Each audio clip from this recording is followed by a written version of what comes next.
Thiruvananthapuram medical കോളേജിൽ പ്രതിസന്ധി. ശസ്ത്രക്രിയയ്ക്ക് ഉപകരണങ്ങൾ ഇല്ലെന്ന മെഡിക്കൽ കോളേജിലെ യൂറോളജി വകുപ്പ് മേധാവി. ഉപകരണങ്ങൾ ഇല്ലാത്തതിനാൽ ശസ്ത്രക്രിയ നടക്കുന്നില്ല.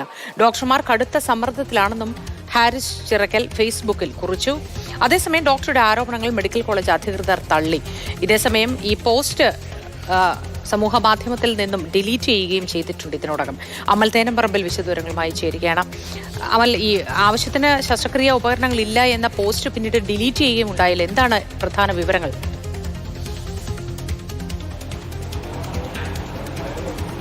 ഇത്തരത്തിലൊരു പോസ്റ്റ് 19 മണിക്കൂറുകൾക്ക് മുൻപ് ഇട്ടതാണ്. അതിനുശേഷം 3 മണിക്കൂറുകൾക്ക് മുമ്പ് മറ്റൊരു പോസ്റ്റ് കൂടി വന്നു. ഇതിൽ കാര്യങ്ങളെല്ലാം വിശദമായി തന്നെ പറയുന്നുണ്ടായിരുന്നു. തിരുവനന്തപുരം മെഡിക്കൽ കോളേജിൽ വലിയ തോതിലുള്ള പ്രതിസന്ധിയാണ് ഇപ്പോൾ നേരിടുന്നത്. ശസ്ത്രക്രിയയ്ക്ക് ഉപകരണങ്ങളില്ല. അതിനാൽ തന്നെ പല ശസ്ത്രക്രിയകളും മാറ്റിവെക്കുകയോ മുടങ്ങുകയോ ചെയ്യുന്ന അവസ്ഥയാണുള്ളത്.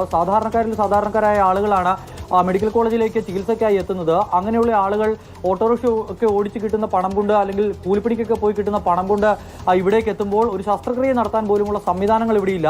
ഉപകരണങ്ങൾ ഇല്ലാത്തതാണ് ഏറ്റവും വലിയ പ്രശ്നം. ഉപകരണങ്ങൾ വാങ്ങണമെന്നാവശ്യപ്പെട്ടുകൊണ്ട് നിരവധി തവണ മേലുദ്യോഗസ്ഥരെ സമീപിച്ചു. പക്ഷേ ആ ഉദ്യോഗസ്ഥരെ സമീപിക്കുന്ന സമയത്ത് പോസിറ്റീവായൊരു മറുപടിയല്ല അവരുടെ ഭാഗത്തു നിന്ന് ലഭിച്ചിരുന്നത്.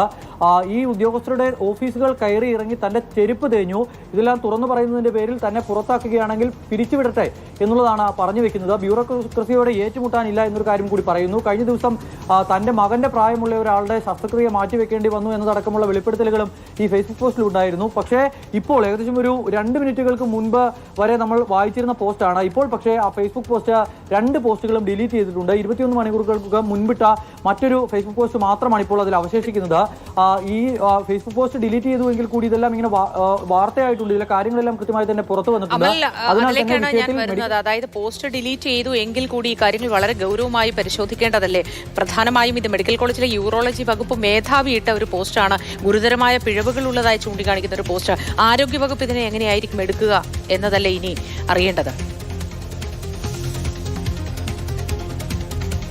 വളരെ ഗൗരവമുള്ള വിഷയമാണ് എന്ന കാര്യത്തിൽ സംശയം വേണ്ട.